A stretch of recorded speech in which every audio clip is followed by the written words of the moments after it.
राधे राधे महाराज जी। महाराज जी, कोई एक काम मैं लगातार नहीं कर पाता तथा मन शांत नहीं रहता। इस कारण से मेरा और परिवार का बहुत नुकसान हो जाता है। और समस्या भैया यह है कि मन, वीर्य और प्राण तीनों का एक कनेक्शन है, एक ही कनेक्शन है। अगर हमारा वीर्य ब्रह्मचर्य ठीक है तो मन शांत और एकाग्र रहेगा और प्राण बलवान और सूक्ष्म रहेंगे।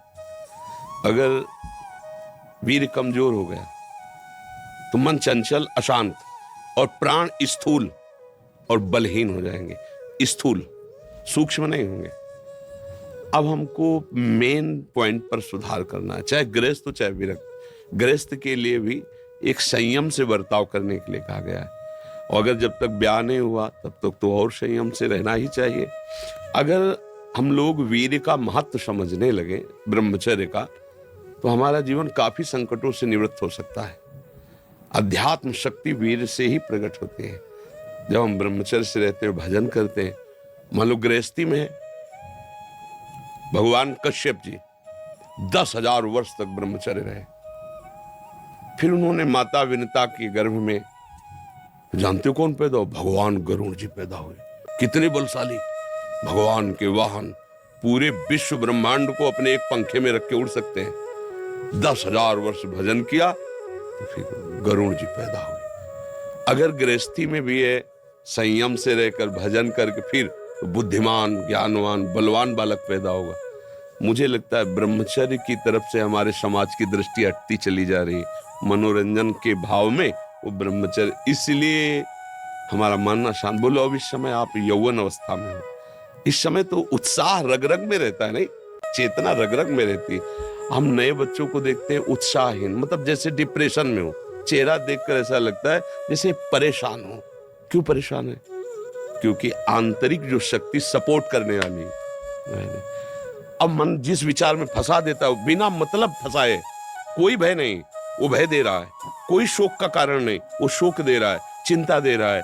किसी भी कार्य को करो, इतना संशय पैदा कर रहा है, पता नहीं काम सफल होगा कि नहीं सफल होगा, कहीं ऐसा तो नहीं हो जाएगा, कहीं ऐसा तो, वो अशांत रखता है। और जब ब्रह्मचर्य, ऐसा कैसे हो सकता है? बल है ना, अध्यात्म बल, शारीरिक बल की बात नहीं कहते। ऐसा कैसे हो सकता है?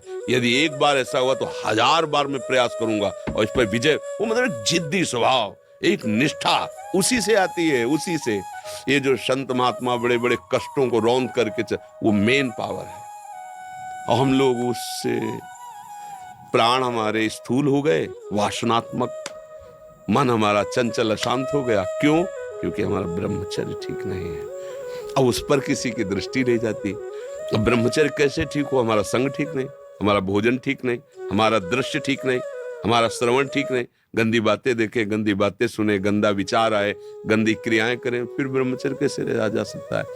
अगर सुधार करो तो अभी बहुत बढ़िया समय है, कोई ज्यादा अवस्था तो हो नहीं गई। ब्रह्मचर्य का सुधार करो। हम सबसे कहते हैं व्यायाम करो। बिना शरीर को थकाए ब्रह्मचर्य को पचाया नहीं जा सकता। जैसे दंड बैठक, दौड़ भाग, व्यायाम किया, फिर आप भले गृहस्थ हो, फिर दिन भर कार्य करते रहो। 30 मिनट तो पूरे शरीर को ऐसा व्यायाम में रखो, पसीना पसीना हो जाए। अब 8-10 बजे तक सो रहे हैं तो व्यायाम कब करें? 4 बजे उठ के नहा धो करके घंटा आध घंटा दंड बैठक मारे तो आप देखो आपका जीवन प्रकाशित होने लगे।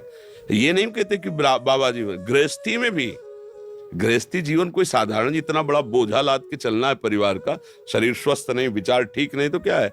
अभी कुछ दिनों ऐसे अगर आचरण ढीले रहे तो शरीर ऐसे भयानक कमजोरी से युक्त हो जाएगा कि आपको सब कहेंगे प्रमादी पड़ा रहता है, कुछ करता नहीं। इसलिए संभल जाओ।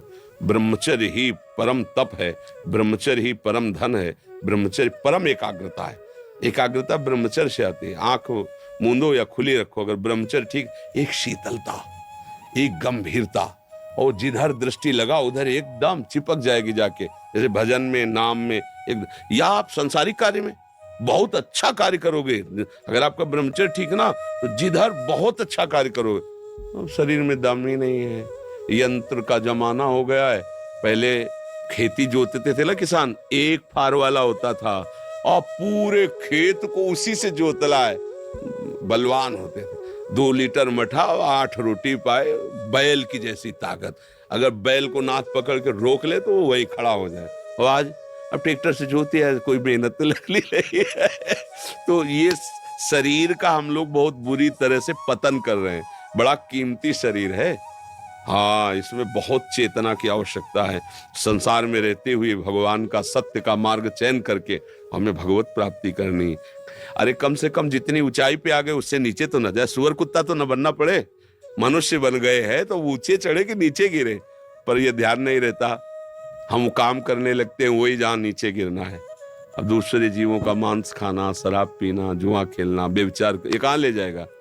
एकदम नष्ट कर देगा। तो जवान बच्चे हो, सावधान रहो, खान पान ठीक रखो, सावधानी पूर्वक चलो, ठीक है।